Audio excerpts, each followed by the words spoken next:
Frères et sœurs, avant de commencer, j'aimerais vous prévenir que nous n'allons pas parler de toute la réforme sanitaire, parce qu'en 1 heure, ce n'est pas possible. Lorsqu'on parle de réforme sanitaire, on associe souvent cela aux 8 lois de la santé. Et en tant qu'adventistes, nous les connaissons. On retient cet acronyme santé de fer, et chaque lettre, les 8 lettres, nous parlent de ces 8 lois de la santé pour être en bonne forme, physiquement. Lorsque nous pensons au S, nous pensons à soleil. Lorsque nous pensons à A, nous pensons à l'air. Lorsque nous parlons de N, nous parlons de la nourriture, nutrition. Pour T, nous parlons de tempérance. Pour E, nous parlons de l'eau ou exercice. F, nous parlons de la foi. E encore, exercice. Et le R, le repos. Nous n'allons pas parler de tout ça, mais nous allons directement aller à l'essentiel. Un des points essentiels, un des points les plus difficiles pour l'homme.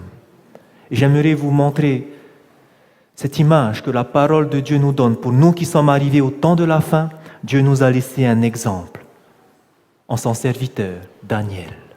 Et je vous invite avec moi de prendre votre Bible dans le livre de Daniel.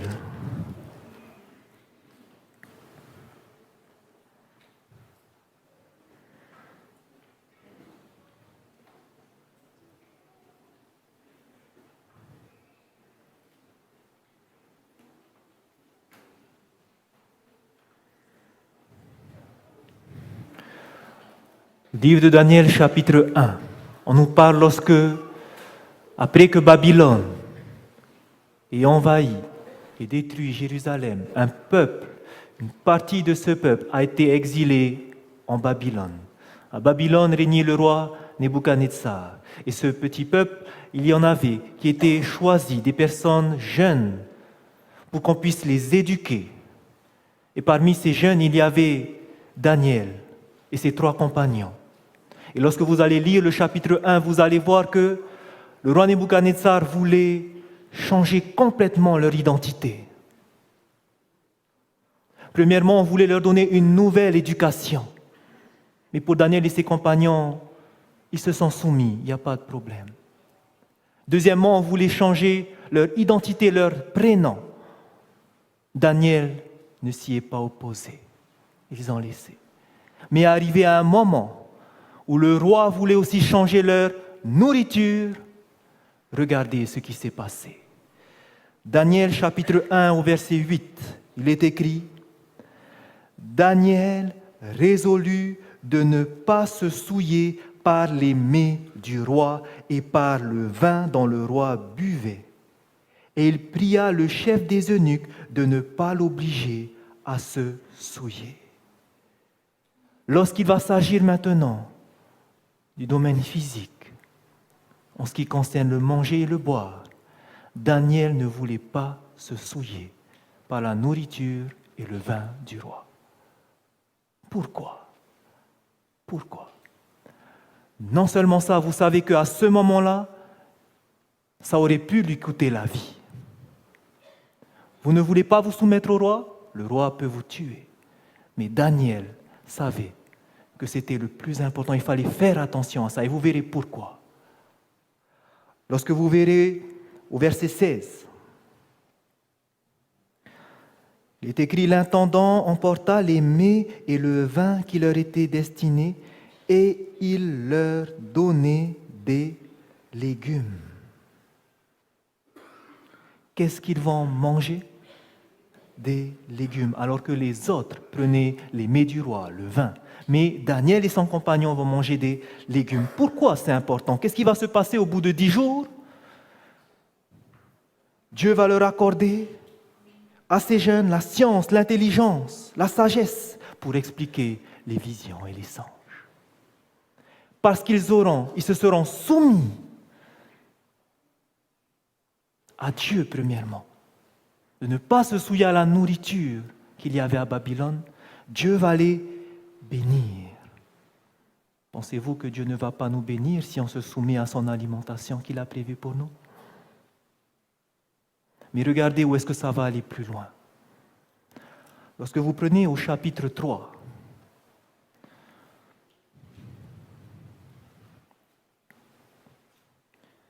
Daniel chapitre 3, ici on nous parle que, après la vision de Nebuchadnezzar, de la statue, avec ses différentes parties métalliques, on nous dit que Nebuchadnezzar, qui a accompli que son royaume allait être donné aux Mèdes et aux Perses, n'était pas content. Et c'est pour ça qu'il va ériger lui-même une statue toute en or. Et il va demander à tout le monde, lorsque le chant, les satrapes, tout le monde va jouer de la musique, que devront faire le peuple à ce moment-là? Se prosterner. Mais que va-t-il se passer lorsque la musique va venir? Daniel n'était pas là. Il ne restait que ses 3 compagnons. Qu'est-ce qui va se passer à ce moment-là? Lorsque la musique va partir, tous se prosternent sauf les 3 compagnons. Frères et sœurs, j'aimerais vous demander, est-ce qu'il n'y avait pas des Juifs aussi avec eux? Où étaient les autres? Prosternés. Et pourquoi eux ne sont pas prosternés? Parce qu'eux ont fait attention, Daniel chapitre 1, à ce qu'ils mangeaient. Ce qui se passe là, c'est une image. Pour le peuple de Dieu arrivé à la fin, n'y aura-t-il pas une image de la bête, la loi du dimanche devant laquelle il faudra se prosterner? Qu'est-ce qu'il faudra faire? Qu'est-ce qu'il faudrait faire pour ne pas subir, pour avoir confiance en Dieu? Il faudrait commencer par ce qu'ils ont commencé, la base, la nourriture. Et c'est pour ça que ce soir, nous n'allons pas commencer par ça. Nous allons prendre cette heure pour parler uniquement de la nourriture, parce que c'est là aussi où Jésus a commencé son ministère, un jeûne de 40 jours. Et vous allez voir pourquoi. Pourquoi c'est important aujourd'hui de faire attention à ce qu'on mange. Cette histoire de Daniel et ses compagnons n'a pas été écrite par hasard. C'est vraiment une leçon pour nous qui arrivons à la fin des temps. Et pour comprendre cela, il nous faut comprendre la base. Il nous faut comprendre pourquoi, premièrement, nous devons manger. Je ne vais pas aller en détail, mais il est bon, en tant que membres de l'Église adventiste, que nous soyons, que nous sachions ce que nous faisons tout par intelligence, que nous comprenons cela. Et pour cela, pendant cette petite présentation, pendant un moment, nous allons essayer de comprendre pourquoi nous mangeons. Je vais utiliser des termes un petit peu scientifiques, mais je ne vais pas aller dans le détail. Mais vous allez voir que c'est important de comprendre. Parce que lorsqu'on comprend comment fonctionne notre corps, alors on comprendra mieux pourquoi Dieu nous dit « mange ça plutôt que ça ». Pourquoi est-ce que nous mangeons? Premièrement, parce que notre corps a besoin de ce qu'on appelle des nutriments. Je donne un exemple, nous avons besoin de glucides. Glucides qu'on trouve dans les féculents. Ces glucides, pourquoi? Parce que ça nous aide à avoir de l'énergie. Notre carburant vient des glucides. Une personne qui a... Notre glucide, c'est comme l'essence pour une voiture. Notre énergie vient des glucides. Donc nous avons besoin de manger pour avoir des glucides parce que c'est notre carburant. Deuxièmement, pourquoi nous mangeons? Pour avoir ce qu'on appelle des protéines. Les protéines, pourquoi ils sont importants? Parce que notre corps, les tissus de notre corps sont composés de protéines.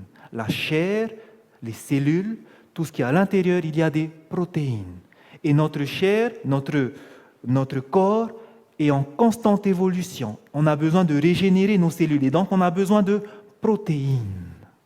Ces protéines-là, c'est ce qui nous constitue, c'est les éléments constructeurs. Pour ça, on a besoin de manger. Qu'est-ce que nous avons besoin encore? Nous avons besoin de lipides. Nous mangeons pour avoir ces graisses qu'on appelle les graisses insaturées. Elles sont meilleures que les graisses qu'on appelle les graisses saturées qui peuvent boucher nos artères. Mais nous avons besoin plutôt de ces graisses insaturées. Ce sont ces graisses, lorsque vous prenez par exemple, vous prenez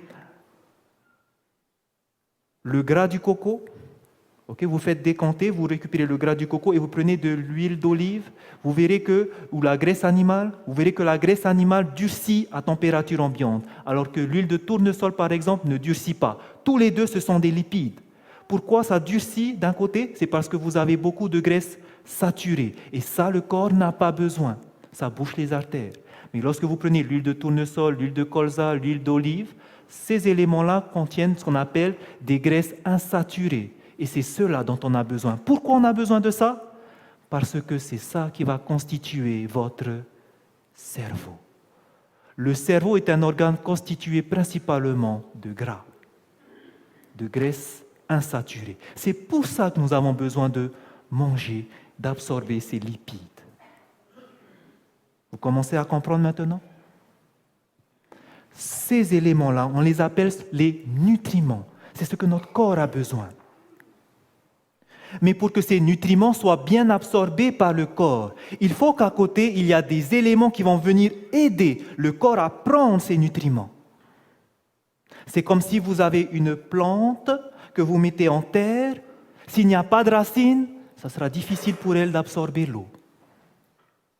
Et donc, les racines ici sont comparées à ce que nous allons voir juste après. Il y a les minéraux. Les minéraux sont importants. Il y a des minéraux, il y a des vitamines, il y a des enzymes. La différence, rapidement, les minéraux, nous avons besoin, par exemple, pour que notre cerveau puisse être fluide, pour que les informations passent rapidement. Nous avons besoin des vitamines, par exemple. Il y a la vitamine D qui permet à ce que votre calcium, le lait que vous buvez, nous verrons tout à l'heure le lait, le calcium que vous utilisez pour se fixer à vos os, on a besoin de la vitamine D. S'il n'y a pas de vitamine D, alors impossible de fixer. Donc on a besoin de ces vitamines. Vitamine C, vous la connaissez, cette vitamine qui permet d'assimiler le carburant. On a besoin des enzymes, pourquoi? Des enzymes, c'est tout simplement ce qui va accélérer les processus. Par exemple, pour digérer, on a besoin des enzymes qui vont aider à digérer rapidement. Lorsque quelqu'un est malade, qu'est-ce qu'il va faire qui va vite guérir? Normalement, ça met du temps à guérir, mais les enzymes vont aider à accélérer la guérison. On les appelle ça des catalyseurs. Et bien sûr, nous avons aussi l'eau. L'eau est importante pour fluidifier, éliminer les toxines. L'eau est importante parce que nous sommes composés d'eau, majoritairement. 70% de notre poids de corps, c'est de l'eau.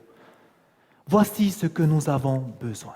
Des nutriments, ce qui est capital pour notre corps, mais pour que nous ayons ces nutriments, pour que le corps assimile, on a besoin des catalyseurs. Vous comprenez maintenant ce qu'on a besoin lorsqu'on mange? Ça va tout le monde? Okay. Maintenant, j'aimerais vous donner une comparaison toute simple. Que finalement, lorsqu'on veut manger, on veut avoir cela. Eh bien, comparez plus simplement une assiette de crudité avec un fifiri. Vous avez faim? Je choisis une assiette de crudité ou du fifiri. Alors, regardez tout simplement. Si on analyse ce qu'il y a à l'intérieur de chaque chose, vous prenez les crudités, vous trouvez des glucides. Vous prenez du fifiri, il y a des glucides, sucre lent, sucre rapide. Vous prenez la crudité, vous avez des protéines. Vous prenez le fifiri, il y a seulement un 32e. Donc, il y a beaucoup moins que dans les crudités. Pourquoi? Parce qu'on a cuit, on verra plus tard. Lipides insaturés, vous en avez dans les crudités, on a besoin pour le cerveau, mais dans le fifiri, il n'y en a pas. Vous prenez les minéraux, vous en avez dans les crudités, dans le fifiri, il n'y en a pas. Vous prenez des enzymes, il y en a dans les crudités, mais pas dans le fifiri. Des vitamines se trouvent dans les crudités, vous prenez le fifiri, il n'y en a pas. Tout à l'heure, nous allons comprendre pourquoi il n'y en a pas. Et l'eau, il y en a dans les crudités, Et dans le fifiri, il y en a très très peu, 5%. Les toxines, vous mangez une assiette de crudité bio, il n'y en a pas. Et vous prenez maintenant votre fifiri, vous avez des toxines. Nous verrons aussi pourquoi tout à l'heure. Lorsque nous comprenons ça, ce qu'on a besoin, le choix est vite fait. Il faut comprendre d'abord qu'est-ce qu'on a besoin. Vous prenez votre fifiri, vous n'avez que l'énergie, mais vous n'avez pas tout ce qui va avec. Alors que votre assiette de crudité va vous emmener tous les éléments nutritifs qu'il vous faut. Maintenant, nous allons voir pourquoi c'est important d'avoir ces éléments. Pourquoi dans les crudités il y a tout ça. Lorsque nous allons faire une petite aparté, nous allons revenir dessus. Lorsque vous prenez les aliments, lorsque vous prenez notre corps, on parle de ce qu'on appelle l'acidité. L'acidité se mesure au travers d'une grandeur qu'on appelle le pH. Je vais essayer de faire simple, ne vous inquiétez pas, vous allez comprendre. Peut-être que ce sont des notions que vous découvrez, mais nous allons voir, c'est simple. Le pH, qu'est-ce que c'est? Ça vous donne la quantité d'acide qu'il y a dans une substance. Ce pH est une grandeur qui varie entre 0 et 14, la moitié à 7. Est-ce qu'il y en a parmi nous qui ont des piscines à la maison? Ok. Vous avez déjà vu comment on nettoie une piscine, les autres peut-être? Pour nettoyer une piscine, qu'est-ce qu'on fait? On met deux choses. On appelle ce qu'on appelle le pH+, et on rajoute aussi ce qu'on appelle du chlore. Ceux qui nettoient les piscines savent que ça ne sert à rien de mettre du chlore si le pH n'est pas équilibré. Pourquoi? Premièrement, le chlore va fonctionner que lorsqu'il est dans un certain domaine de pH. Et pourquoi on met le chlore? C'est pour éviter qu'il y ait des algues. Le pH de la piscine, il doit être proche de 7, assez neutre. Lorsqu'il est acide, c'est là où on va commencer à avoir des algues. Alors qu'est-ce qu'on fait? On ne va pas vite mettre le chlore parce que le chlore sera inefficace en pH acide. Donc ce qu'on fait, on mesure d'abord le pH, on voit, le pH est à 5, il est acide. Et qu'est-ce qu'on fait? On va augmenter le pH en mettant quelque chose qui va augmenter et à partir de là seulement, on va mettre le chlore. Donc le pH, ce sont des grandeurs que ceux qui ont des piscines, vous voyez à peu près ce que c'est. Lorsqu'on dit que le pH, qu'on mesure un pH qui se trouve entre 0 et 7, on dit que la substance est une substance qui est acide. Lorsqu'une substance a un pH entre 7 et 14, on dira qu'il est basique ou alcalin. C'est la même chose. Et lorsque le pH est à 7, comme l'eau pure, on dit qu'il est neutre. Selon cet homme, Dr. Joel Robbins, c'est un chercheur, il a travaillé beaucoup sur les cancers et il a examiné une chose.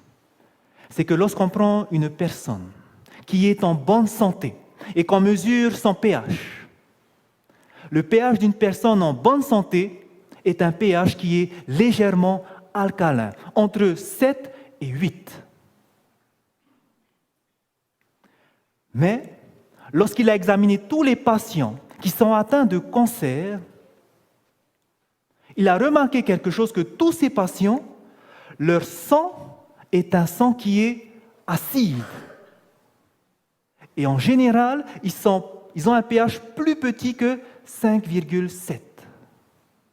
Et en effet, on a prouvé que c'est dans un milieu acide où les tumeurs se développent rapidement. Lorsque vous voyez cela, qu'est-ce que nous comprenons? Il vaut mieux avoir un sang qui est acide ou un sang qui est alcalin. Un sang qui est alcalin, basique.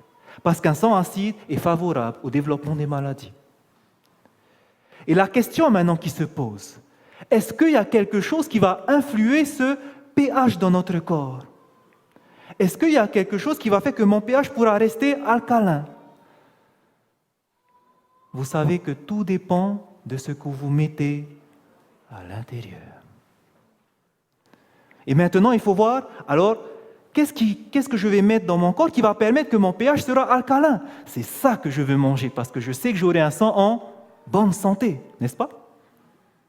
Alors regardez, les aliments qui sont acidifiants. Nous allons commencer par ce qui va acidifier votre sang, c'est-à-dire les aliments à prendre ou à éviter. À éviter.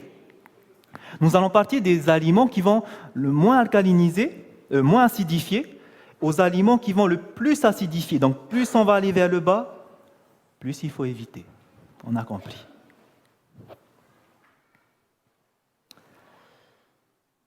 Nous commençons. Lorsque vous mangez des céréales cuites, comme du riz, du pain ou des pâtes qui sont cuits, ces aliments vont acidifier légèrement votre sang. Lorsque vous prenez des fruits et des légumes et que vous les cuisez, ce sont des aliments qui, lorsque vous allez les ingérer, ils vont acidifier votre sang. Il y a des produits qui vont acidifier davantage, ce sont les produits laitiers. Vous avez également les sucres qui vont acidifier davantage votre sang. Maintenant, est-ce que ça veut dire qu'il ne faut pas prendre alors de céréales cuites? Vous allez voir que non. Si vous prenez des céréales cuites qui vont acidifier votre sang, s'il faut faire, c'est d'équilibrer avec des choses qui vont alcaliniser. D'accord? Donc je ne suis pas en train de dire que tout ce qui est en haut, il ne faut pas les consommer. Très bien. Je vais continuer. Lorsque vous prenez la viande rouge, blanche ou les poissons, ils acidifient votre sang. Vous prenez les aliments qui sont épicés. Les aliments épicés vont acidifier davantage votre sang.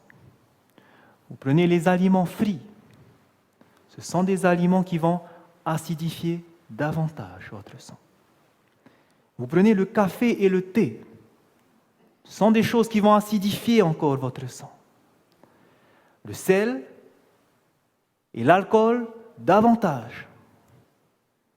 Et les études américaines ont montré que ce qui acidifie le plus le sang, ce sont les médicaments. Et en dernier, le tabac. Maintenant, lorsque nous considérons ces choses-là, nous pensons qu'il faudrait éviter alors tout ce qui est en bas. Et je rends gloire à Dieu, parce qu'en tant qu'adventistes, nous ne fumons pas, nous ne buvons pas d'alcool, et nous ne devrions pas boire de café. Nous en parlerons ça une prochaine fois pour le café. Okay? Et si on est en bonne santé, pas de médicaments. Le sucre, je vais juste faire une parenthèse. Lorsque je parle de sucre qui acidifie, les chercheurs ont montré qu'il y a un sucre qui n'acidifie pas. Le miel acidifie le sang. Mais il y a un sucre qui n'acidifie pas, c'est le sirop d'érable. Lorsque vous le consommez, il va légèrement rendre alcalin. C'est le seul. Parmi les céréales, les graines cuites, il y a aussi des céréales qui ne vont pas acidifier votre sang. Ce sont la quinoa qui coûte assez cher, et le millet. Graines de millet qui coûtent aussi assez cher. Ça alcalinise. C'est pour votre information. Maintenant, ce que nous voulons savoir, nous venons de voir ce qu'il ne faut pas consommer en excès. Nous voulons savoir qu'est-ce qui va faire alors que mon sang va rester alcalin, pour que j'ai un sang en bonne santé et que je sois en pleine forme. Regardez.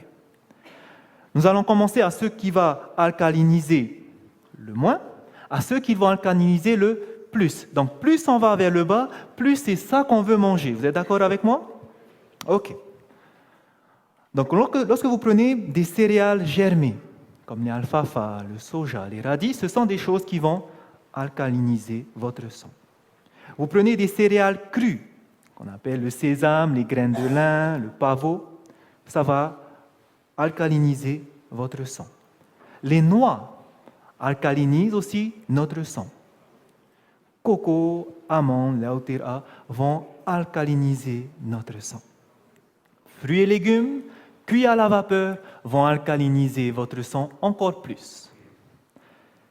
Les fruits et légumes congelés alcalinise votre sang davantage. Lorsque vous prenez des légumes crus, ils alcalinisent encore plus. Donc vous comprenez, entre cuit et cru, le mieux c'est de manger cru. Fruits séchés, ils alcalinisent, et ceux qui alcalinisent le plus, ce sont les fruits crus. Maintenant, lorsque vous regardez ce que nous avons là, qu'est-ce que vous remarquez parmi les aliments qui alcalinisent le plus? Nous avons les fruits et les légumes. Et nous avons aussi les noix. Vous savez que c'est la meilleure alimentation que Dieu a donnée pour ses enfants. Lorsque vous prenez à l'origine, nos premiers parents, leur alimentation, que ce soit avant le péché et même juste après le péché, ils mangeaient les graines, les fruits et les légumes. Et c'est la meilleure alimentation que Dieu a donnée pour son peuple. Et vous avez vu comment est-ce qu'ils vivaient. Longtemps, ils étaient forts et vivaient longtemps. Deuxièmement, vous voyez que, comparé au fifiri, est-ce qu'il est dedans? Non.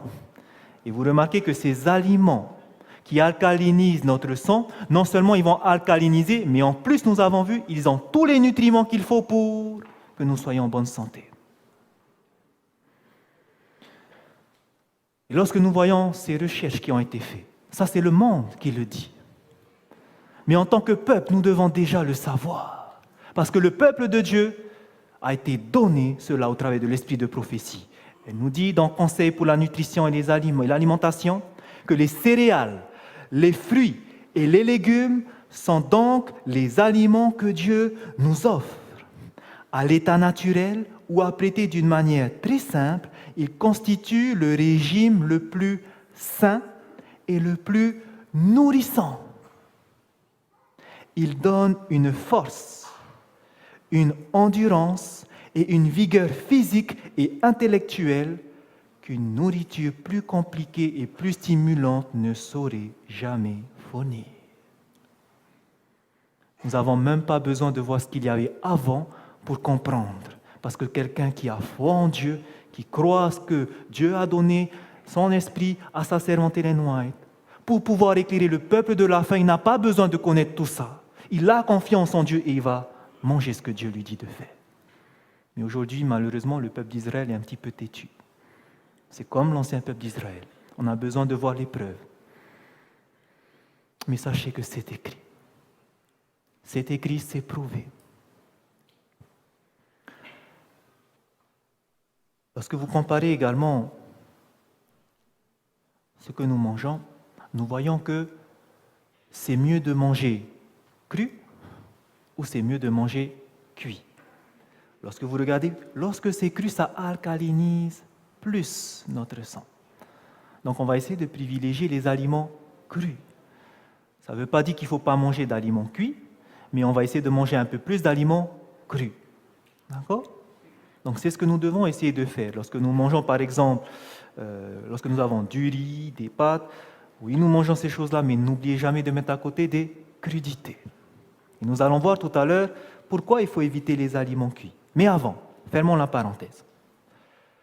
Ici, lorsqu'on regarde, on voit que nous avons bien des fruits et des légumes, mais la question se pose, et la viande alors, pourquoi il n'y en a pas? Lorsqu'on pose la question aux enfants, aux adultes, où est-ce qu'on va chercher les protéines? La réponse qui vient, c'est dans les viandes. Or là, lorsqu'on regarde, pas de viande. Où sont les protéines alors? Alors nous allons voir cela maintenant. Mais avant de voir où est-ce que se trouvent les protéines et de comprendre ce que c'est une protéine, nous allons voir tout d'abord une étude qui a été faite récemment par le docteur Colin Campbell. Et vous allez voir ce qui se passe lorsqu'il y a cette consommation de viande qui se fait continuellement. Il a fait une étude sur la Chine. Il a étudié tous les cas de cancer, surtout les cancers du sein. Donc voici, lorsqu'il a relevé les cas de cancer, il a établi une carte et il a vu que là où vous avez les points rouges, c'est là où il y a le plus de cancer. Et lorsqu'il va voir ces régions où il y a plus de cancer, ce sont les endroits où vous avez les villes, les grandes agglomérations. Dans les grandes villes, nous avons beaucoup de cas de cancer. Et la première chose qu'il a établie, c'est que peut-être c'est dû à leur alimentation. Parce qu'il est vrai qu'en ville, ils ne mangent pas comme à la campagne. Alors il va étudier leur alimentation. Et voici ce qu'il va voir, c'est que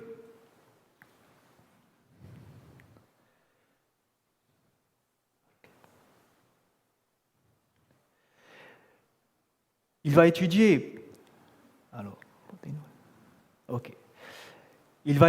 l'effet des protéines sur les cas de cancer. Parce qu'il s'est dit que dans les grandes villes, il a remarqué une chose, que les habitants des villes ne mangeaient pas comme ceux de l'agglomération parce qu'ils avaient en plus de la viande, poisson, poulet, viande. Et il va comparer leur alimentation. Il va voir que lorsqu'on regarde les personnes qui mangent beaucoup de viande, ce que vous avez en rouge, les personnes qui mangent beaucoup de viande, ils ont plus de possibilités d'avoir des cancers, alors que ceux qui ne mangent que très peu de viande, 5%, ils n'attrapent pas beaucoup le cancer. Il va établir aussi cette carte entre ce qu'une personne mange. Il va regarder que plus une personne va manger de protéines animales venant du poisson, de la viande et de la volaille, plus il consomme, plus on voit ici la formation de calculs urinaires. Plus on mange de protéines animales, plus on aura des cas de calculs urinaires. Donc deux choses qu'il voit. Non seulement les cellules cancéreuses se développent plus facilement lorsqu'on mange beaucoup de viande, et aussi les cas de calcul urinaire. Et il va établir cette comparaison, pas seulement en Chine, mais aussi avec les autres pays. Et voici ce qu'il va voir. Que lorsqu'il va comparer la consommation de viande pour tous ces pays, il va voir que plus les pays vont consommer de viande, plus on détecte les cas de cancer de côlon. Par exemple, ici, vous avez ceux qui consomment le moins de viande, comme le Nigeria, le Japon, le Chili. Ils ne consomment que 80 à 40 grammes de viande. Et regardez maintenant le cas de cancer, très peu. Lorsque vous allez maintenant sur les plus gros consommateurs de viande comme le Canada, les États-Unis et la Nouvelle-Zélande, ce sont les cas où il y a le plus de cancer de côlon. Donc vous voyez que la consommation de viande est directement liée aux maladies. Et cela, ça a déjà été écrit, pareil, par l'esprit de prophétie. Elle nous dit qu'on mange tellement de viande dans ce pays, elle parle des États-Unis. On mange tellement de viande dans ce pays qu'hommes et femmes en deviennent immoraux. Leur sang est corrompu et la maladie s'installe dans tout leur organisme. N'est-ce pas ce qui se passe dans ce pays? Elle n'avait pas encore ces études-là, Ellen White. Dieu lui a révélé, c'est à cause de la viande. Beaucoup de personnes meurent d'avoir mangé de la viande et on ignore la raison. Ils ne savent pas pourquoi ils meurent, c'est à cause de la viande.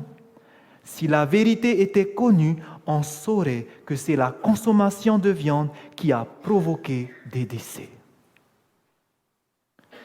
Et malheureusement, aujourd'hui, on fait croire aux gens qu'il faut manger de la viande pour avoir des protéines. Et je pense que cette idée-là ne vient que de celui qui veut détruire la race humaine.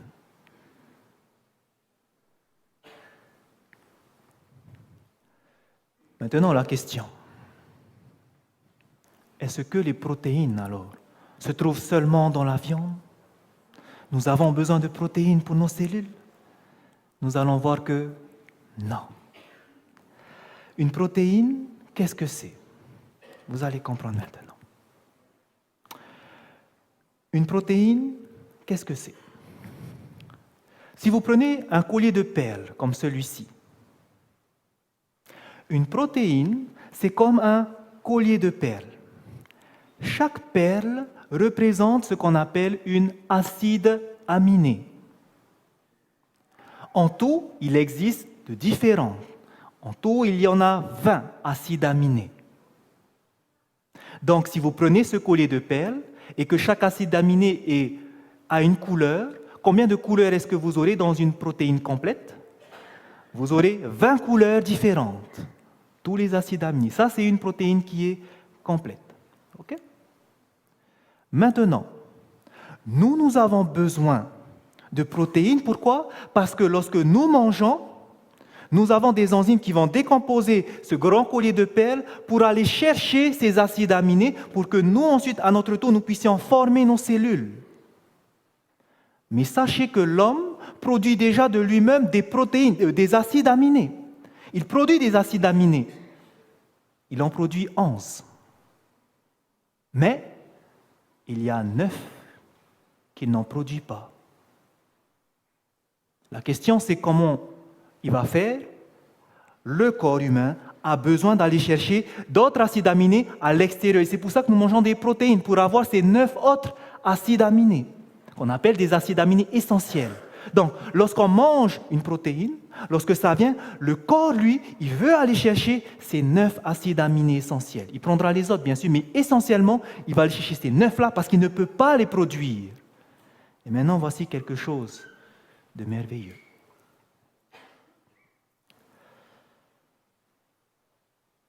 Lorsque vous prenez une protéine animale, vous avez quelque chose qui n'est pas très bon. Dans les protéines animales, vous avez ce qu'on appelle des pendisulfures. Et ces pendisulfures, lorsque vos enzymes vont venir décomposer ce collier de perles, il va se transformer en acide sulfurique. Et c'est pour ça que lorsqu'on consomme de la viande, l'acide sulfurique qui est produit va acidifier votre sang. Lorsqu'on mange des protéines animales, ça va acidifier notre sang, et alors qu'il était alcalin, il va devenir acide petit à petit. Plus on mange de viande, plus ça va devenir acide. Et vous comprenez pourquoi aux États-Unis et en Nouvelle-Zélande, lorsqu'on mange beaucoup de viande, le sang, qu'est-ce qu'il fait? Il devient encore plus acide, et à ce moment-là, il est prêt pour accueillir les maladies, les cancers. Vous faites le lien maintenant? OK. Et la question c'est, où alors on va aller chercher ces protéines? Et la bonne nouvelle, c'est ça. Regardez un petit peu la différence entre lorsqu'on mange des plats à partir de viande, qui est à droite, c'est-à-dire bœuf, porc, poulet et du lait entier. À côté, un régime qui est composé uniquement de végétaux, c'est-à-dire tomates, épinards, des pois, des haricots et des patates, pommes de terre. Regardez maintenant lorsqu'on va comparer ce qu'il y a dedans. Qu'est-ce que vous remarquez? Cholestérol? Rien du tout. Lorsque vous prenez une alimentation carnée, 137 mg. Graisse, lorsqu'on met fat ici, ce sont les graisses saturées. 4 grammes, 36 grammes. C'est le gras qui n'est pas bon pour le corps. Protéines, 33 grammes et 34 grammes. Ce qui veut dire que dans une alimentation où vous mangez des légumes, il y a des protéines. Et regardez si on continue plus bas. Ici, vous avez tout ce qui est vitamines. Regardez à côté, très très peu. Et regardez là, beaucoup de vitamines. Ici, vous avez les minéraux, le fer, le magnésium, calcium, très très peu, beaucoup de minéraux. Et quand vous regardez maintenant, je préfère manger quelque chose à base de légumes que d'avoir des graisses saturées et du cholestérol. Vous voyez la comparaison? Elle est claire et nette. C'est meilleur de manger des plats de légumes et sachez que vous aurez vos protéines. Maintenant, la meilleure nouvelle, c'est celle-là. C'est que ces protéines qui sont dans les végétaux, qu'on appelle les protéines végétales, lorsque le Créateur a formé ces molécules de protéines, il n'y avait pas ce pendisulfure. Ça n'existe pas dans les protéines végétales. Du coup, lorsque vous prenez une protéine végétale et que votre corps va décomposer les acides aminés pour aller chercher les 9 essentiels, est-ce qu'il y a production d'acide sulfurique? Non. Est-ce que votre sang va s'acidifier? Non. Et au contraire, votre sang va s'alcaliniser. Est-ce que Dieu n'est pas bon? C'est merveilleux. Dieu nous a donné la meilleure alimentation et c'est bel et bien l'alimentation à base de fruits et de légumes. Lorsqu'on va comparer les pays, par exemple, comme les États-Unis et la Chine, en général, les États-Unis consomment beaucoup de protéines animales, très peu de protéines végétales. En Chine, beaucoup de protéines végétales, très peu de protéines animales. D'après vous, lequel des deux aura le sang le plus acide? Aux États-Unis. Et regarderez lorsqu'on compare les analyses de cholestérol, non seulement le sang est acide, mais en plus, beaucoup de cholestérol pour les États-Unis, très peu de cholestérol pour les Chines. C'est ce qui va provoquer ce qu'on appelle les maladies artérielles. Et vous savez qu'aujourd'hui, beaucoup de personnes meurent à cause de ces maladies. L'AVC, c'est lorsque vos artères sont bouchées. Et tout ça, c'est à cause de ce qu'on met à l'intérieur. On prend des graisses insaturées, ça bouche. Et on peut avoir des accidents cardiaques, on peut avoir des accidents cardiovasculaires, on peut avoir des accidents cérébraux parce que tout est bouché. Vous comprenez? Deuxième chose.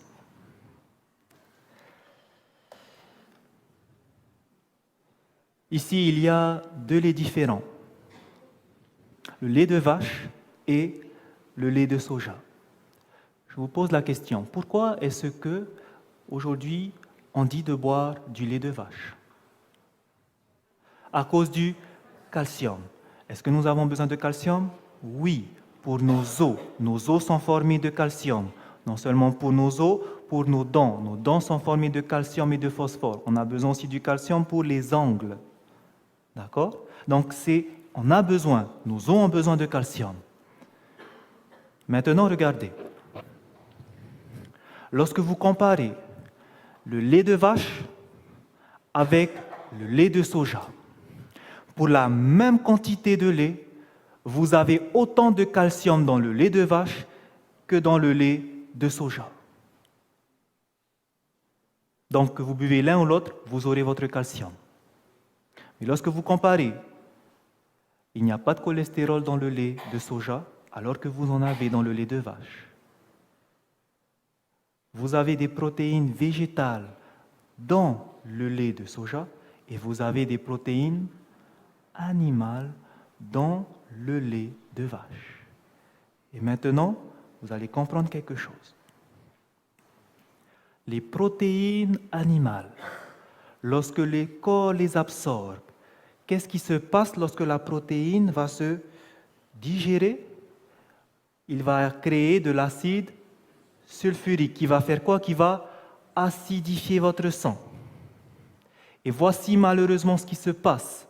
Lorsque le sang est acide, le corps sent que le sang est acide. Et voici ce qui va faire une réponse immunitaire. Il va vouloir de lui-même augmenter le pH. Il va vouloir le rendre alcalin. Et vous savez comment il va faire? Lorsqu'il n'arrive plus à stocker tout cet acide dans les reins, il sera obligé d'aller chercher ailleurs. Et où est-ce qu'il va aller chercher? Il va aller chercher dans vos os. Il va aller chercher dans les ongles, il va aller chercher dans les cheveux. Pourquoi? Les os sont formés de ce qu'on appelle les carbonates, l'oxyde de calcium. Cet oxyde de calcium, une fois que le calcium se retire, il va basicifier votre sang. Et donc, il va retirer le calcium pour prendre ce qu'on appelle les ions hydroxydes. Il va retirer le calcium pour que le sang alcalinise. Ce qui veut dire que vous buvez du lait pour faire quoi? Pour que le calcium vienne se fixer. Mais malheureusement, lorsque vous avez un sang trop acide ou quand vous buvez trop de lait, qu'est-ce qui se passe? Le corps lui-même, au lieu de prendre le calcium qui vient du lait, c'est tellement acide qu'il sera obligé d'enlever lui-même son propre calcium. Ce qui veut dire que boire trop de lait, est-ce que c'est bon? Et malheureusement, on a eu des publicités pendant tant d'années où il faut boire du lait pour avoir du calcium. Mais aujourd'hui, les ostéopathes, je vous dis cela parce que j'ai un ami qui est ostéopathe, il me dit, tous les ostéopathes disent, ne buvez plus de lait aux enfants. Donnez plus de lait aux enfants. Donnez plus de lait. Ce n'est pas bon. Ils acidifient leur sang sans le savoir, et au lieu que ça les aide, au contraire, non. Mais par contre, si nous avons besoin de calcium,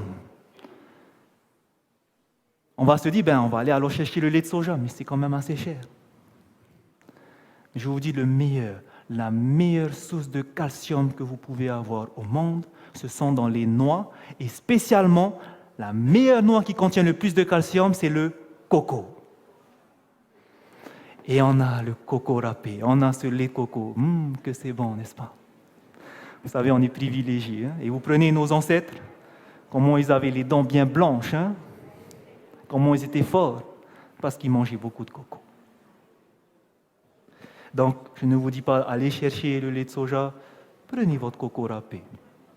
Est-ce qu'on va manger maintenant le poisson cru? Ça, c'est votre choix. Est-ce que maintenant vous comprenez pourquoi les viandes ne sont pas bonnes pour notre santé? Lorsqu'on consomme de la viande, on acidifie notre sang à cause de ces protéines animales. Et Dieu nous dit, tu n'as pas besoin d'aller chercher dans la viande tes protéines, tu peux directement aller chercher dans les végétaux. J'ai pourvu la nature pour ça. Ce que j'ai créé est la meilleure chose pour toi. C'est ce qu'il nous donne à chacun. Maintenant, nous faisons le choix chacun ou d'avoir un corps en bonne santé ou de continuer à détruire notre corps. Maintenant, j'aimerais prendre un moment important pour comprendre cela.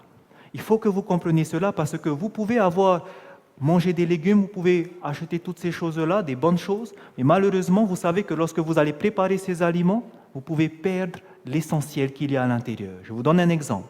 Quand par exemple, vous consommez un jus lorsque vous préparez des fruits en jus, c'est-à-dire vous mixez le tout, okay? Et que quand c'est tout mixé, là même vous consommez. Lorsque vous consommez ce jus de fruits ou ce jus de légumes, vous allez retirer 90% des minéraux, des vitamines qui sont à l'intérieur. Tout est absorbé pratiquement. Vous verrez que lorsque vous mangez cru ou en entier, on a perdu déjà 60%, il ne reste que 30%. Et on se dit, mais pourquoi? Pourtant, on a mangé notre fruit cru, notre légume cru. Tout simplement parce que lorsque vous mâchez, malheureusement, des fois, on ne mange pas bien, on mange trop vite, on prend des gros morceaux, et malheureusement, lorsque ça va être digéré, le corps n'aura pas le temps de tout digérer, il va prendre seulement ce qui est à la surface, et tout le reste à l'intérieur est perdu. Et ça sort par les selles. Donc, lorsque vous allez mixer, faire plus petit, le corps va mieux absorber. Il n'y a pas beaucoup à absorber, il va prendre 90%. Donc l'idéal, c'est que si vous mangez des fruits le matin, c'est directement de les mixer et surtout de les absorber rapidement. Pourquoi? Parce que si vous laissez à l'air libre, le dioxygène de l'air va oxyder et votre jus va perdre beaucoup de vitamines. D'accord? Si vous voulez conserver un peu plus longtemps, on met un antioxydant qu'on appelle par exemple le jus de citron. L'acide citrique va conserver un peu plus longtemps votre boisson. Donc, quand vous voulez préparer le matin, boire du fruit pour avoir toutes vos vitamines pour la journée, prenez un jus de fruits mixé et buvez la même. Lorsque vous prenez des fruits crus et entiers, on a 30%. Lorsque vous prenez des bananes séchées, par exemple, ou des fruits séchés, vous retirez encore tout ce qu'il y a, 29%.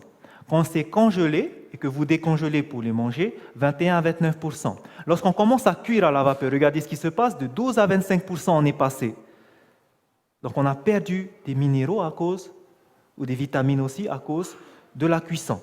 Lorsque c'est coupé et ensuite on met au réfrigérateur, pareil, on diminue encore la proportion de nutriments et de catalyseurs. Pourquoi? Parce que pareil, comme c'est découpé, c'est directement en contact avec l'air, donc ça va oxyder toutes les vitamines. Okay? Donc c'est pour ça l'idéal, c'est que si vous préparez une salade, évitez de le faire pour le lendemain, ou si vous faites le midi pour le soir, c'est mieux de le faire la même, préparer la même, les salades. D'accord? Aussi, quand on prend cuit en entier, donc quand on commence à cuire, une pomme de terre en entier, on perd déjà, on est presque à 0 à 18%. Lorsque vous découpez et ensuite vous allez cuire, là vous voyez qu'on est à 0%. Vous allez comprendre tout à l'heure pourquoi on n'a plus rien lorsqu'on découpe les fruits et les légumes et qu'on cuit, on n'a plus rien, on ne retient plus grand-chose. Lorsqu'on cuit au micro-ondes, il y en a qui cuisent des aliments au micro-ondes. Sachez que non seulement vous n'avez rien à retirer, mais en plus, on va former des toxines. Les toxines sont très mauvaises pour le corps. Conserver les conserves du commerce, donc les boîtes de conserve, tout ce qui est aliments en conserve, pareil, il y a des toxines. Vous comprendrez tout à l'heure pourquoi. Lorsque vous prenez des aliments et que vous commencez à les frire, vous avez des toxines. Vous allez voir pourquoi tout à l'heure. Aliments avec additifs, pareil, tous les aliments, les mâts déjà prêts que vous avez au magasin, il y a des toxines à l'intérieur. Et en plus, vous ne retirez rien. Pourquoi? Quel était le problème? Lorsque vous remontez, vous voyez que c'est lorsqu'on va commencer à cuire les aliments. Une fois qu'on commence à cuire les aliments, qu'est-ce qui se passe? On n'a plus rien, mais en plus, avec le micro-ondes, lorsqu'on frit, lorsqu'on va frire, toutes ces choses-là, on va commencer à avoir des toxines. Maintenant, regardez. Le problème de la cuisson, c'est que les enzymes et les vitamines, ils créent la chaleur. À partir d'une certaine température, vos enzymes, plus rien. À partir d'une certaine température, vos vitamines, plus rien. Elles sont désintégrées. C'est pour ça que vous ne retirez plus rien. Pareil pour vos protéines, ainsi de suite. Je donne un exemple. À partir de 45 à 50 degrés, c'est lorsque vous prenez un bain-marie, vous pouvez mettre votre main à l'intérieur en résistant à la chaleur. Ça, on dit que c'est à peu près 50 degrés. Donc à partir de là, quand vous dépassez 50 degrés, il n'y a plus d'enzymes. Les enzymes qui servent à accélérer votre guérison, à accélérer votre digestion, à accélérer votre récupération, il n'y a plus. Lorsque vous allez commencer maintenant à cuire à entre 60 et 75 degrés, donc ça c'est par exemple à la vapeur, on détruit les vitamines C. Au-dessus de 75 degrés, vitamine C, il n'y en a plus. Entre 70 à 100 degrés, il n'y a plus de protéines lorsqu'on dépasse 100 degrés. Les protéines commencent à être détruites entre 70 et à 100 degrés, il n'y a plus de protéines. Et là, on est toujours à la vapeur.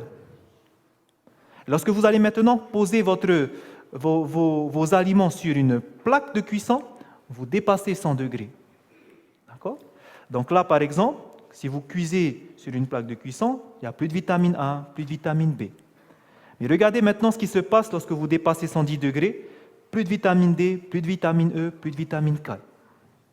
Et lorsque vous dépassez 120 degrés, les dernières vitamines sont détruites et là, vous commencez à produire des toxines. Et pour dépasser 120 degrés, c'est ce qu'on appelle la cuisson avec de l'huile, la friture. Lorsqu'on commence à frire les aliments, voici ce qui se passe, c'est que les lipides qui vont, c'est-à-dire les graisses, lorsqu'ils vont augmenter en température, ils vont produire des toxines, ils forment des toxines. Et c'est ce qui se passe. Non seulement vous n'avez plus de vitamines, vous n'avez plus d'enzymes, vous n'avez plus de protéines, mais en plus les lipides qui restent, qu'on a besoin pour notre cerveau, ils se transforment en toxines. Et après 140 degrés, ce qui reste, tous les aliments, deviennent toxines. Ce n'est pas bon. Donc vous comprenez maintenant que la meilleure alimentation que Dieu nous a donnée, c'est de manger des fruits et des légumes crus, si possible mixés. Si on ne peut pas manger une salade découpée en petits pour pouvoir bien les ingérer, mais surtout, mangez, mâchez, prenez votre temps. Et lorsque vous faites cela, lorsque vous suivez cela, vous êtes en train de prendre tout ce que votre corps a besoin. Parce que nous voulons être en bonne santé. Nous voulons avoir un sang sain. Et ça commence par là. Et je pense que lorsqu'on comprend comment fonctionnent les aliments, lorsqu'on ingère, pourquoi on ne peut pas manger ça, on est un peu plus docile à Dieu. Je vous dis ça parce que c'était mon cas. Avant, moi, ça ne me disait rien, la réforme sanitaire, jusqu'au jour où j'ai compris qu'est-ce que c'est. Et il a fallu que je comprenne ça avant. Je pense que c'est important parce qu'aujourd'hui, beaucoup sont butés comme moi. J'ai été buté. J'aimerais terminer par ça. Non seulement une alimentation à base de fruits et de légumes est importante pour notre santé, mais vous allez voir aussi pourquoi c'est important. Pas seulement pour la santé physique. Parce que vous savez, aujourd'hui, il n'y a pas que les adventistes qui savent qu'il faut manger des fruits et des légumes. Vous avez beaucoup de mouvements qui commencent maintenant à dire nous devons manger fruits et légumes. Ce qu'on appelle le mouvement vegan, ce qu'on appelle aussi le mouvement du New Age. Eux aussi, ils disent il faut manger des fruits et des légumes, alors que ce message, on l'avait déjà depuis 160 ans. Une centaine d'années, pardon, pas 160. Donc, ce n'est pas seulement le fait d'être en bonne santé, parce que tout le monde va le dire, mais pourquoi aussi c'est important? Et nous, nous le savons. Non seulement c'est bon pour avoir un corps en bonne santé, mais surtout, les chercheurs ont prouvé cela. Lorsqu'on parle de neurones, où est-ce qu'on trouve les neurones? Vous avez appris, les neurones se trouvent dans le cerveau. On a toujours appris que le cerveau est composé de neurones.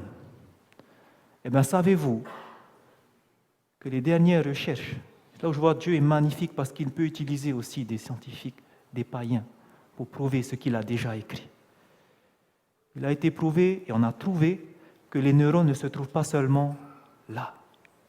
Il y a un documentaire qui est sorti au mois de mars, Le ventre, notre deuxième cerveau, où les scientifiques, ce sont des recherches qui ont été faites par des scientifiques, ces dernières années, voici le résumé, il y a quelques années, les scientifiques ont découvert en nous l'existence d'un deuxième cerveau. Notre ventre, plus précisément les intestins, contient en effet 200 millions de neurones. Donc il y a des neurones aussi là, ce n'est pas que là. Les neurones aussi se trouvent au niveau de nos intestins. 200 millions de neurones qui veillent à notre digestion, mais aussi échangent des informations avec notre tête. Est-ce que vous arrivez maintenant à comprendre des choses? Et regardez ce qu'ils disent. Plus étonnant encore, notre deuxième cerveau, donc nos intestins, notre ventre, abrite une colonie spectaculaire de 100 000 milliards de bactéries dont l'activité influence quoi? Notre personnalité et nos choix. Est-ce que vous arrivez à imaginer que ce que vous mangez, ça a un impact sur votre personnalité, sur vos choix? Parce que ça interagit directement là. Et les dernières études ont montré que même en fonction de ce que vous allez manger, en fonction de certains aliments, ça change directement ici les idées. On va passer dessus, on n'a pas le temps. Mais sachez que ce que vous mangez a un impact directement ici. C'est connecté. Et le peuple de Dieu le savait déjà. Que ce qu'on mange va influencer sur notre façon de réfléchir. Et la viande, ça fait quoi alors? Ils n'ont pas encore prouvé que la viande, pour l'instant, ils savent que les légumes, ça connecte bien, mais ils n'ont pas encore sorti des études sur la viande. Mais on n'a pas besoin d'attendre ça, parce que l'esprit de prophétie nous dit déjà ce qui se passe lorsqu'on mange de la viande. Elle nous dit que l'habitude de manger de la viande, qu'est-ce que ça fait? Diminue les forces physiques, intellectuelles, parce que ça interagit ici, et morale. Elle introduit le déséquilibre dans l'organisme, ça obscurcit l'esprit et émousse le sens moral. Ce que vous mangez a un impact directement ici. Et lorsqu'on mange de la viande, que ce soit poisson, que ce soit poulet, que ce soit viande rouge, ça interagit directement là. Et fait, ça va émousser vos sens. Ça va diminuer vos facultés à réfléchir. C'est ce qui se passe. Ce que vous mangez maintenant, c'est là qu'on va aller plus loin. Ce que vous mangez, qu'est-ce qui se passe lorsqu'il s'est digéré? Ça se transforme en nutriments qui va dans le sang, ça interagit avec les neurones de votre intestin, ça va interagir avec votre cerveau qui est en haut. Et ce cerveau, qu'est-ce qu'il fait? C'est lui qui va prendre des choix. C'est lui où vous allez avoir vos pensées. Et ce que vous pensez, qu'est-ce qui va se passer? Ça va se traduire en quoi? En action.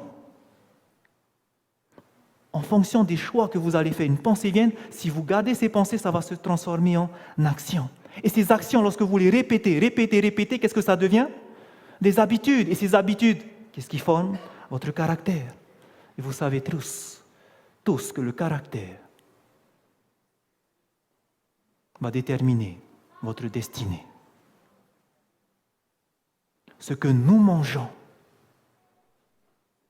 a un impact direct sur notre destinée. Pourquoi? Parce que si nous mangeons des choses qui vont affaiblir notre cerveau, nous ne pourrons plus faire les bons choix. On ne va plus discerner le bien du mal. Et ça a déjà été écrit par la servante du Seigneur. Dans le livre Tempérance, page 12, elle nous dit « Notre faiblesse devant la tentation et le péché est en grande partie déterminée par notre alimentation. » Que vous imaginez cela? En fonction de ce que vous allez manger, si je mange de la viande, j'aurai mes pensées toutes troublées et je ne vais même pas réussir à résister à la tentation. Et je pêche, je tombe. C'est directement lié. Et nous avons vu que si nous continuons à pécher, qu'est-ce qui se passe? Vous savez. Et notre but, c'est de ressembler à Jésus-Christ. C'est d'arrêter cela. Et le choix est vite fait. Lorsqu'on comprend que c'est bon pour notre santé, et non seulement pour notre santé physique, mais surtout pour notre santé mentale, parce que tout va dépendre maintenant en fonction de notre destinée, on fait les bons choix. Pourquoi c'est important? Parce que c'est avec notre cerveau que nous faisons des choix. C'est avec notre cerveau qu'on décide. C'est là que tout se passe, dans le lobe frontal. Vos décisions, c'est ici. Vos pensées, vos émotions, c'est ici que ça se passe. Et votre alimentation impacte directement ici. C'est pour ça que si vous mangez mal, ça émousse ici. Vous n'arrivez plus à distinguer le bien du mal. Et qu'est-ce qui se passe? On tombe. Je n'arrive plus à faire les bons choix parce que j'ai mangé ça. Pourquoi aussi c'est important? Conseil pour la nutrition. Il nous dit la sobriété dans la nourriture et la maîtrise des passions préserveront l'intelligence, produiront la vigueur mentale et morale et rendront l'homme capable de se soumettre entièrement au contrôle des plus hautes facultés. Et ça permettra à l'homme de discerner entre le bien et le mal. Lorsqu'on mange correctement, ça va permettre de nous soumettre entièrement au contrôle des plus hautes facultés. Ça va permettre à l'homme d'être dirigé par le Saint-Esprit. Vous savez où est-ce que Dieu parle à l'homme? Vous entendez souvent cette conscience, n'est-ce pas, qui vous dit ça c'est bien, ça c'est pas bien? C'est quoi cette conscience-là? C'est le Saint-Esprit qui convainc de péché. Où est-ce que ça se passe, cette discussion? Ça se passe dans votre cerveau. Et lorsque Dieu parle à l'homme, lorsque le Saint-Esprit parle à l'homme, ça se fait où? Là, ici. Dieu communique à l'homme par là. Et si nous voulons que Dieu nous dirige entièrement, il faut que nous ayons un cerveau en bonne santé. Et pour avoir un cerveau en bonne santé, tout dépendra sur ce que vous allez manger.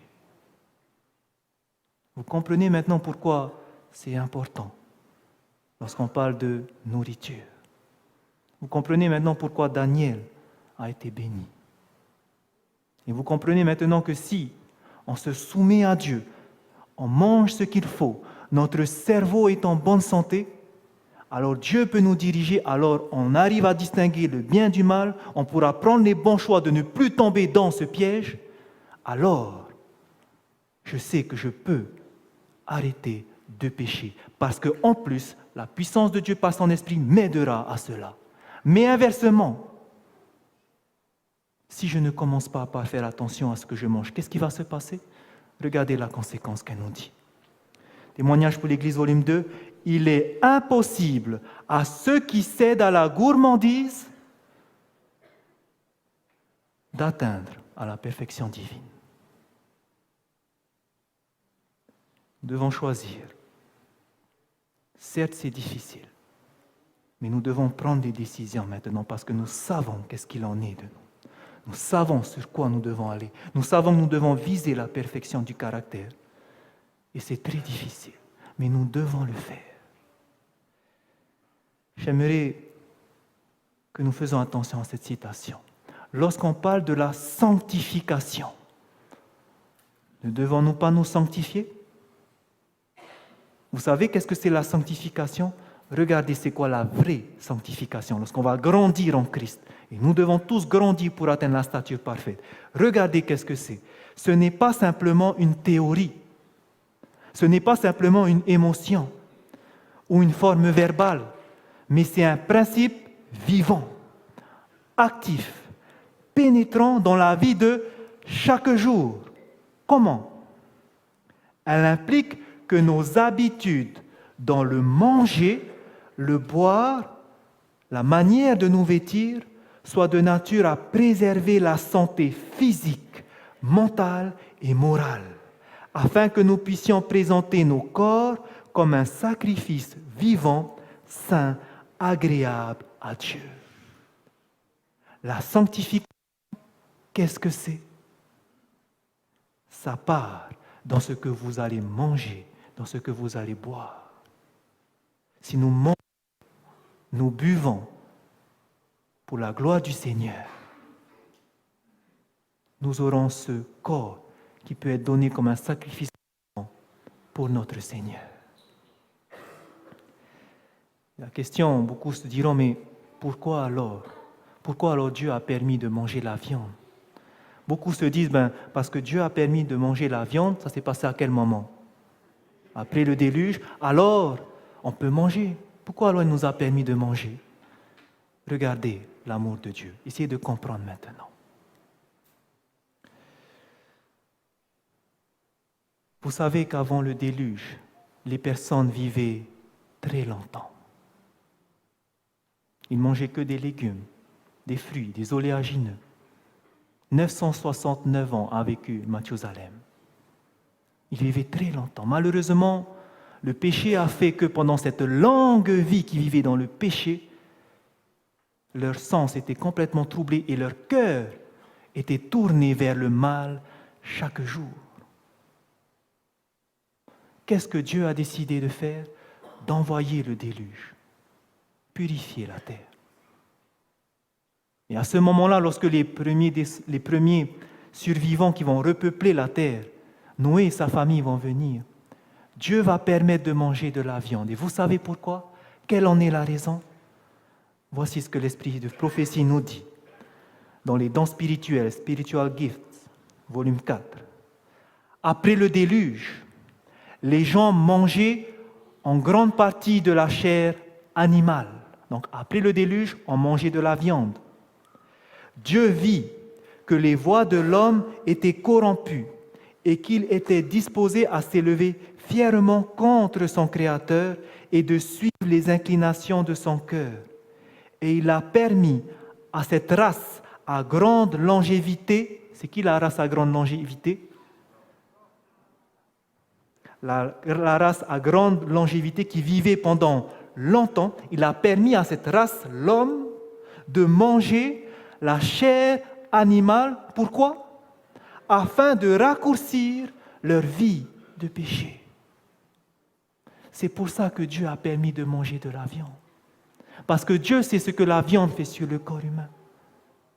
C'est pour ça que Dieu a permis de manger de la viande. Pour raccourcir leur vie de péché. Et vous comprenez maintenant pourquoi lorsque Dieu va faire sortir son peuple, le peuple élu, le peuple d'Israël d'Égypte, qu'est-ce qu'il va commencer par faire? avant de les emmener en Canaan, après leur avoir donné la loi. Même avant de leur donner la loi, dans Exode chapitre 16, vous voyez que la première chose que Dieu va vouloir changer, c'est leur alimentation. Parce que dans Exode 16, vous allez voir que la manne va tomber du ciel. Pour qu'ils puissent arrêter de manger la viande. Mais Israël, tellement ils étaient détournés de Dieu, qu'ils voulaient retourner en Égypte pour manger encore la viande. Et vous savez ce qui s'est passé. Mais voici, ce qui s'est passé pour Israël est un exemple pour nous qui sommes arrivés à la fin des temps, nous dit Paul dans 1 Corinthiens 10, verset 11. Et qu'est-ce que Dieu veut faire? De même qu'Israël, avant d'entrer en Canaan, Dieu leur a donné pendant 40 ans la manne. Avant que nous puissions entrer dans la Canaan céleste, Dieu veut aussi que nous réformons ce que nous mangeons, ce que nous buvons.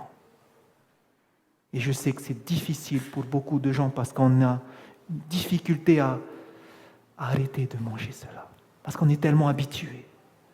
Mes frères et sœurs, c'est le moment d'arrêter. Vous savez qu'est-ce que ça a comme impact lorsque vous allez manger ces viandes. Vous savez maintenant qu'est-ce qui va se passer sur votre santé et sur votre cerveau. J'aimerais vous donner maintenant le secret, et nous allons terminer par ça. Le secret pour arriver à le faire.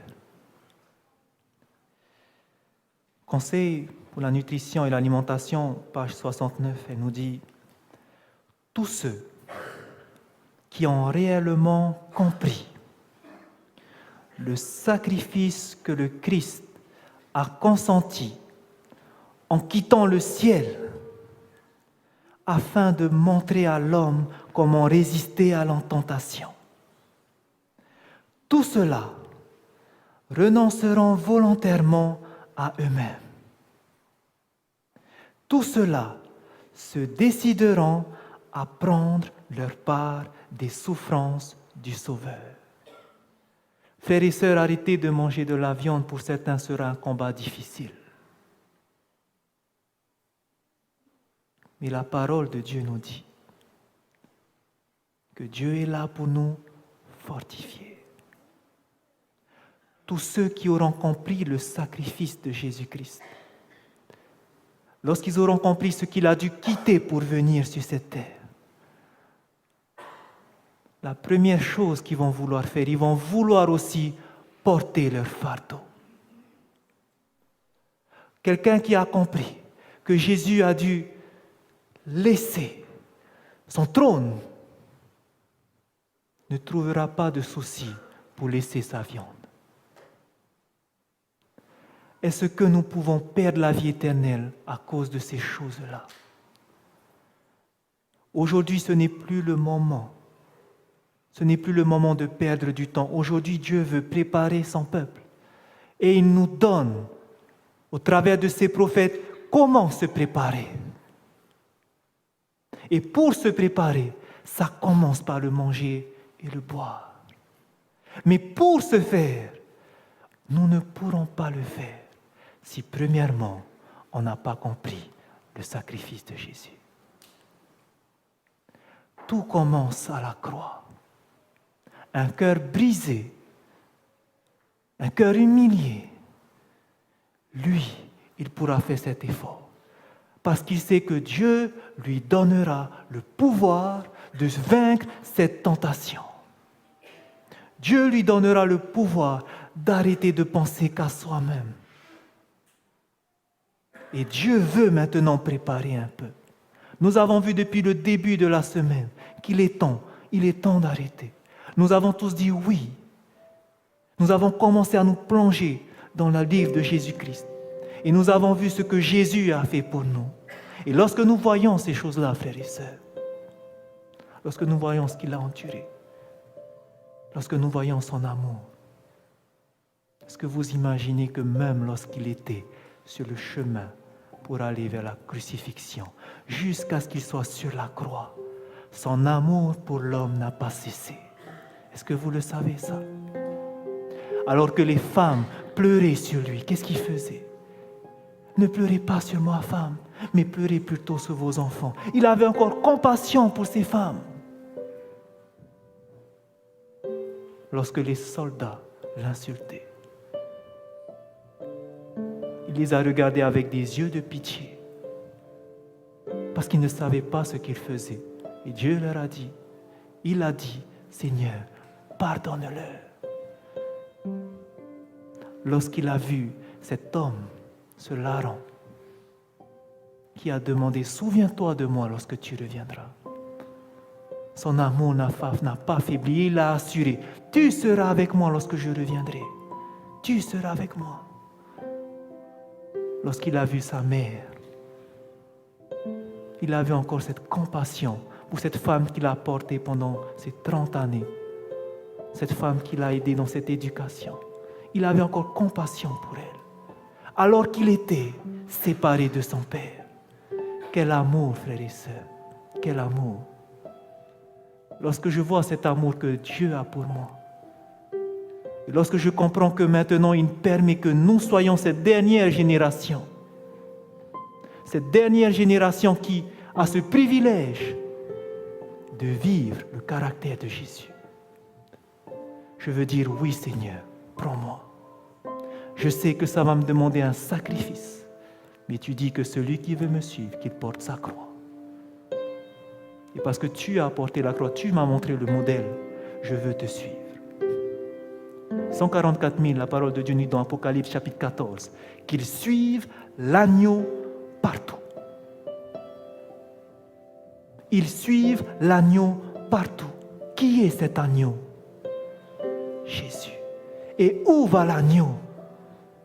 L'agneau a été immolé. Jésus est parti sur la croix. Et nous devons, parce que nous l'aimons, suivre Jésus. Est-ce qu'il y en a qui sont prêts à faire ce sacrifice? Nous verrons, sabbat, comment le faire. Pour l'instant, ça vous paraît difficile. Mais vous allez voir que Dieu nous donnera la force, la puissance pour le faire.